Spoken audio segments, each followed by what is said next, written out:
Hi అండి, నమస్తే. Welcome back to my channel. నేను మీ జ్యోతి ప్రసాద్. ఓకే ఫ్రెండ్స్, ఈ వీడియోలో మీకు ఒక ఫ్లవర్ ప్లాంట్ని అయితే పరిచయం చేస్తాను. అండ్ ఈ ఫ్లవర్ ప్లాంట్ వచ్చేసి డాలియా ఫ్లవర్ ప్లాంట్ అనమాట. అండ్ దుంప జాతికి సంబంధించిన ప్లాంట్ ఫ్రెండ్స్ ఇది. ఓకే. అండ్ ఈ ఫ్లవర్ ప్లాంట్స్ ఒక 4 మంత్స్ అయితే ఫ్లవర్స్ పూస్తాయి. తర్వాత ఈ ఫ్లవర్ ప్లాంట్ చనిపోతుంది అనమాట. చనిపోయిందని చెప్పేసి మనము ఫ్లవర్ ప్లాంట్ని పడేయకూడదనమాట. ఇందులో దుంప జాతికి సంబంధించి మళ్ళీ సీజన్ వచ్చాక మళ్ళీ చక్కగా మొక్కలొస్తాయి. అండ్ ఈ విధంగా పూలు పూస్తాయన్నమాట. ఓకే. అండ్ మెయింటెనెన్స్ కూడా చాలా చాలా ఈజీ.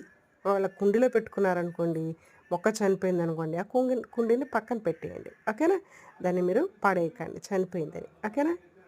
ఓకే. చూసారు కదా ఎంత సున్నితంగా ఎంత బాగున్నాయంటే ఫ్లవర్స్ చాలా బాగుంటాయన్నమాట. చాలా బాగా అనిపించింది.